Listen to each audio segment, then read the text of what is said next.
देश में कोरोना की दूसरी लहर की वजह से हालात खराब हो जाने पर एआईएमआईएम प्रमुख और हैदराबाद से सांसद असदुद्दीन ओवैसी ने मोदी सरकार को घेरा है।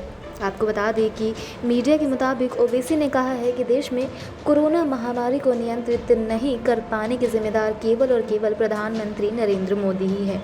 असदुद्दीन ओवैसी ने कहा कि आपने पिछले साल लोगों को कहा था कि ताली बजाओ, उससे क्या हुआ? क्या देश से कोरोना भाग गया? ओवैसी ने कहा कि प्रधानमंत्री मोदी ने अस्पतालों में सुविधा क्यों नहीं बढ़वाई? क्या केंद्र सरकार उस वक्त से सो रही थी?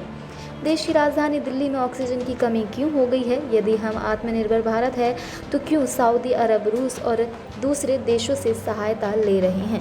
ओवैसी ने कहा कि मृतकों को दफनाया जा रहा है, शव जलाए जा रहे हैं और इनको यानी कि मोदी सरकार को खून की खुशबू आ रही है। मोदी सरकार अदृश्य हो गई है। ओवैसी ने कहा कि अगर हमारे पास एमपी फंड होता तो लोगों को ऑक्सीजन या दवाई दे सकते थे, मगर अब कुछ नहीं है। उन्होंने मांग की कि मोदी सरकार को पीएम केयर्स फंड में पैसा निकाल कर राज्य सरकारों को देना चाहिए, जिससे वो कोरोना टीकाकरण अभियान तेज करवा सके। उन्होंने कहा कि देश में ऑक्सीजन की भारी किल्लत मची हुई है। इसके बाद भी रविवार को मन की बात कार्यक्रम में पीएम मोदी ने सिर्फ एक बार ही ऑक्सीजन का जिक्र क्यों किया? इस मुद्दे पर आपकी क्या राय है? हमें कमेंट कर जरूर बताएं। Subscribe to our YouTube channel and press the bell icon to get the latest updates.